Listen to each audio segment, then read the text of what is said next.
नमस्कार, मी प्राध्यापक मिलिंद गायकवाड.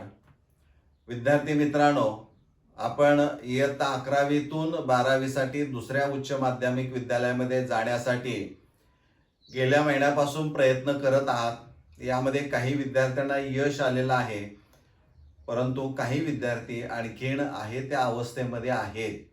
त्यांच्या समोर मोठा प्रश्नचिन्ह आहे की आम्हाला कॉलेज बदलून मिळणार की नाही. त्यामुळं पुन्हा एकदा थोडक्यामध्ये या ट्रान्सफरच्या बाबतीमध्ये माहिती देतोय. यामध्ये तुम्ही तुमच्या लेवलवर काही प्रयत्न करणं देखील गरजेचं असणार आहे. आता यामध्ये नेमकं स्टुडंट ट्रान्सफर 11 to 12 हा टॅब जो असणार आहे, हा टॅब विद्यार्थ्यांच्यासाठी आहे, कॉलेजसाठी आहे आणि DYD ऑफिससाठी सुद्धा एकच टॅब असणार आहे. म्हणजे यातनं ती सर्व प्रोसिजर केली जाणारी आहे, हे आपण लक्षात घ्या. आता इथं रिझन फॉर ट्रान्सफर जे असणारे आहे ते एकदा आपण विचारात घेऊया. यातलं पहिलं आहे पॅरेंट ट्रान्सफर आहे, त्यानंतर स्ट्रीम चेंज, मीडियम चेंज म्हणजे तुम्हाला माध्यम बदलायचं आहे, शाखा बदलायची आहे. म्हणजे तुम्हाला सायन्स कडून आर्ट्सला जाता येईल, सायन्स कडून कॉमर्सला जाता येईल, किंवा कॉमर्स कडून आर्ट्सला जाता येईल, किंवा आर्ट्स कडून आर्ट्सला दुसऱ्या उच्च माध्यमिक विद्यालयामध्ये तुम्हाला जाता येईल.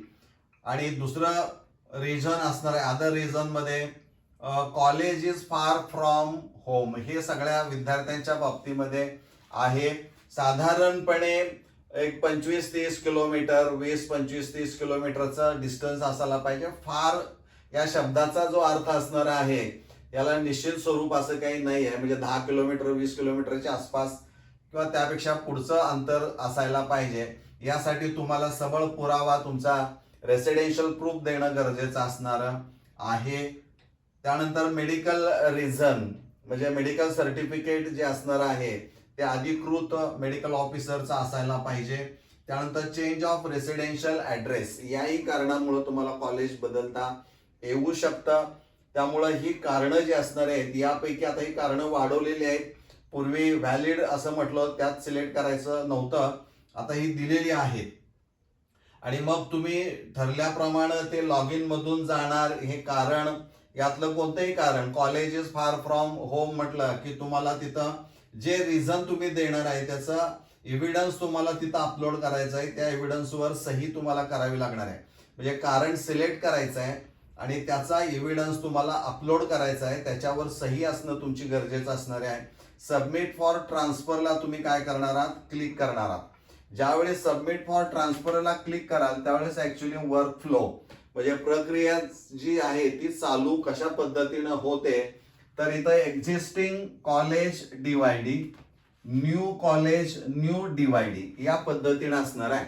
वर्कफ्लो कसा आहे, तर ज्यावेळी तुम्ही सबमिट फॉर ट्रान्सफर म्हणाल त्यावेळेस पहिल्यांदा एक्झिस्टिंग कॉलेजला तुमचा तो ऑनलाईन अर्ज जाणारा आहे. या कॉलेजकडं जेवढी मागणी त्या विद्यार्थ्याने केली असणार आहे की मला या कॉलेजमधून दुसऱ्या कॉलेजमध्ये जायचं आहे, मग ते अन्य कोणत्याही कॉलेजमध्ये असणार आहे, पण हे कॉलेज त्यांना एक्झिस्टिंग कॉलेज सोडायचं आहे. हे कॉलेज काय करेल, त्यांच्याकडे आलेली विद्यार्थ्यांची यादी पाहिजे आणि ती यादी या DYD कडं मेलद्वारे पाठवेल, म्हणजे ईमेल करेल. आणि म्हणजे दुसरी स्टेप काय असणार आहे, इथं या DYD कडे जाईल. DYD यापैकी कारण जे असणार आहे आणि त्याचा पुरावा नीट तपासून बघेल. त्यांची खात्री पटल्यानंतर जे न्यू कॉलेज असणार आहे या न्यू कॉलेजकडं तुमचं नाव किंवा ती यादीत किती विद्यार्थ्यांनी मागणी केलेली आहे तेवढे विद्यार्थी त्या कॉलेजकडे त्यांची ती लिस्ट जाणारी आहे. आणि मग हे कॉलेज काय करेल, जी लिस्ट त्यांच्याकडे आलेली असणारी आहे, त्यांच्याकडे जागा असतील तर ते काय करणार, कन्फर्म करणार ऍडमिशन त्याचा आणि ऍक्सेप्ट करणार. आणि ते ऍक्सेप्ट केल्यानंतर ते DYD कडे जाईल आणि DYD तुम्हाला एक लेटर देईल. आता हे जे लेटर असणार आहे याची प्रिंट घेऊन तुम्हाला काय करायचं आहे, न्यू कॉलेजमध्ये जायचं आहे. पण होतं काय, हे एका DYDच्या बाबतीमध्ये झालं, परंतु एखादा विद्यार्थी एका डिव्हिजन मधून दुसऱ्या डिव्हिजन मध्ये जात असेल तर पहिल्यांदा एक्झिस्टिंग कॉलेज जाईल मूळ कॉलेजला, त्या संबंधित DYDला, त्यानंतर इकडं येईल तो या दुसऱ्या DYDकडं. म्हणजे एखादा नाशिक डिव्हिजन मधून औरंगाबाद डिव्हिजनला जातोय किंवा छत्रपती संभाजीनगरला जातोय तर इकडे येईल आणि तिथून मग इकडे येईल आणि मग हे DYD कडे जाईल आणि त्यांचं लेटर आपल्याला येईल. ते लेटर प्रिंट काढून न्यू कॉलेजला जायचं आहे. अशा पद्धतीनं तो वर्कफ्लो आहे. आता स्टेटस तुमचं दिसतंय तिथंच खरा गोंधळ सगळा आहे. ही प्रोसिजर झाली. स्टेटस काय असणार आहे, काय वेळेस तुम्हाला पेंडिंग स्टेटस दिसतं.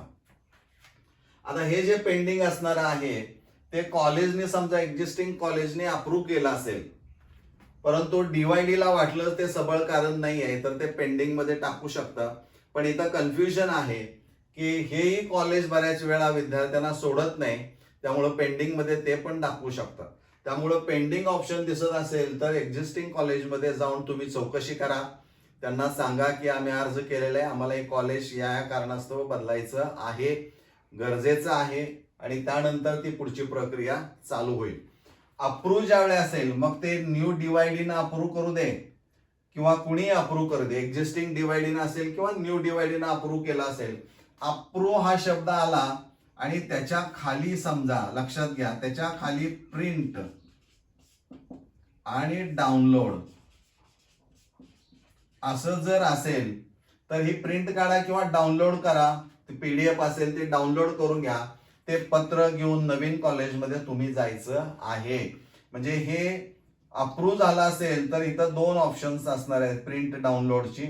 ते डाउनलोड करून घ्या ते PDF आणि ते न्यू कॉलेजमध्ये नेऊन दाखवा आणि तिथं प्रवेश प्रक्रिया ते सांगतील त्याप्रमाणे करून घ्या. रिजेक्टेड पण असणार आहे, म्हणजे काही कारणास्तव तुमचं ते अर्ज रिजेक्ट करू शकतात.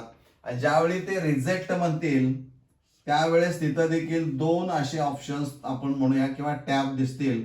एक असणार आहे प्रिंट तर दुसरा असणार आहे तो डाउनलोड. मग इथं डाउनलोड करा हे PDF डाउनलोड करा आणि त्यामध्ये कारण असेल की तुमचं कॉलेज ट्रान्सफर जे असणार आहे ती का रिजेक्ट केली आणि त्यांनी तिथं नोट दिलेली आहे की तुमचं कॉलेज रिजेक्ट करण्याचं कारण PDF डाउनलोड करून बघा आणि पुन्हा ट्रान्सफरसाठी नव्यानं अप्लाय करा. लक्षात घ्या, पुन्हा नव्यानं तुम्ही अप्लाय करू शकता. म्हणजे पेंडिंगच्या बाबतीमध्ये पण तसं घडू शकेल आणि इकडं रिजेक्टेडच्या बाबतीमध्ये पण घडू शकेल, कारण दीर्घकाळ पेंडिंग ठेवणं हे धोकादायक असणार आहे. आता प्रश्न आहे तो विड्रॉलचा आहे. विड्रॉ बऱ्याच वेळा एक्झिस्टिंग DYD अप्रूव्ड त्याच्या खाली विड्रॉ म्हटलंय किंवा न्यू DYD, मग तो कुठलाही असेल. आपल्याला ते काय महत्वाचं काय, ती प्रिंट काढणं महत्वाचं आहे. परंतु न्यू DYD अप्रूव्ह म्हटलंय खाली जर विड्रॉ म्हटलं असेल तर याच्या खाली तुम्हाला कोणत्याही प्रकारचं ऑप्शन नाही आहे, प्रिंट नाही, डाउनलोड नाही. मग अशा वेळी करायचं काय? मग तुम्ही त्याला एक पर्याय आहे की तुम्ही विड्रॉ म्हटले वर तर एक्झिस्टिंग किंवा न्यू DYD अप्रूव्ह म्हणत असेल, न्यू DYD अप्रूव्ह म्हणत असेल तर त्या नवीन कॉलेज जे तुम्ही मागणी केलेलं आहे किंवा तुम्हाला जिथं जायचं आहे त्या कॉलेजमध्ये जा, त्यांना सांगा या पद्धतीचं आहे. त्यांनी लिस्टमध्ये जर बघितलं आणि त्या पद्धतीनं प्रोसिजर पूर्ण केली तरी चालू शकते. हा एक भाग झाला. दुसरं विड्रॉ असल्यामुळं आणि खाली प्रिंट डाउनलोड नसल्यामुळे एक शंका निर्माण होते की इथं अडचणी असणाऱ्या आहेत. आता काय असणारे आहेत? विड्रॉ ऑप्शन देण्याच्या पाठीमागं कारण काय असणार आहे? तर ज्यावेळी तुम्ही न्यू कॉलेजमध्ये जाल त्यावेळेस बऱ्याच वेळा असं घडू शकतं की तुम्हाला 12वीला अपेक्षित असणारे काही विषय जर तिथं उपलब्ध नसतील तर तुम्हाला तिथं प्रवेश घेता येणार नाही. आणि मग तुम्हाला ते विड्रॉ ज्यावेळी म्हणाल त्यावेळेस विड्रॉ केलं की पुन्हा कदाचित एक पेज ओपन होईल आणि इथलं पुन्हा ते रिझन घेऊन पुन्हा तुम्हाला न्यू कॉलेज सिलेक्ट करून हे पुढची प्रोसिजर तुम्हाला कदाचित करावी लागेल. याबद्दल संदिग्धता आहे, कुणी यावर जास्त बोलायला तयार नाही. परंतु एक याला मी सांगितल्याप्रमाणे की जर न्यू DYD अप्रूव्ड विड्रॉ म्हणत असेल तर त्या कॉलेजमध्ये जाऊन भेटा, कारण तुम्हाला प्रिंट असल्याशिवाय, ट्रान्सफरची प्रिंट असल्याशिवाय कोणतेही कॉलेज दाखला देणार नाही किंवा प्रवेश पण देणार नाही. त्यामुळं शक्यता आहे की काहीतरी संशयास्पद असणार आहे. त्यामुळं हे विड्रॉला क्लिक करण्यापूर्वी खात्री करून घ्या नवीन कॉलेजमध्ये जाऊन की माझं नाव त्या लिस्टमध्ये आहे का बघा. आणि ते वरच्यावर त्या पद्धतीनं होत असेल तर आनंद आहे, नसेल तर तुम्ही विड्रॉला क्लिक करून आल्यानंतर मग पाठीमागं पुढची प्रोसिजर पहिल्यासारखी कदाचित करा. कदाचित म्हणतोय कारण मी गेले 8 दिवस झालं याबद्दल लोकांशी चर्चा करतोय. नोबडी नोज, कुणीही याबद्दल बोलायला तयार नाही. असं वाटतं की त्यांना ही 12वीची मुलं म्हणजे खूप हुशार आहेत. अहो, ह्यांना आर्ट्स कडून सायन्सला जायचं आहे का सायन्स कडून आर्ट्सला जायचं आहे का आणखीन काय करायचं आहे हेच माहीत नाहीये. म्हणजे असे विद्यार्थी असतील आणि त्यांना जर हे ऑप्शन किंवा टॅब असे देत असाल तर या विद्यार्थ्यांनी जायचं कुणाकडं, दाद मागायची कुणाकडं. इतकी वाईट अवस्था 11वीतून 12वी मध्ये प्रवेश घेणाऱ्या विद्यार्थ्यांची साठी आहे किंवा ते भोगत आहेत आता. त्यामुळं सगळ्यात किचकट ही प्रवेश प्रक्रिया झालेली आहे, कारण नसताना झालेली आहे.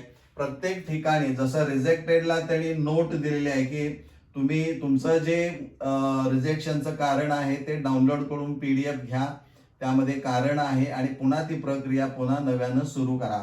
तसं विड्रॉच्या बाबतीमध्ये पण ते ऑप्शन अशी प्रिंट डाउनलोड पाहिजे होते किंवा नोट असायला पाहिजे होती की बाबा तुम्ही या पद्धतीनं ह्या कारणास्तव तुमचं ते विड्रॉ तुम्हाला करावं लागेल आणि पुन्हा नव्यानं प्रवेश देण्याची व्यवस्था तिथं तुम्हाला असणारी आहे, असं नोट तिथं याच्या खाली लिहिली असते.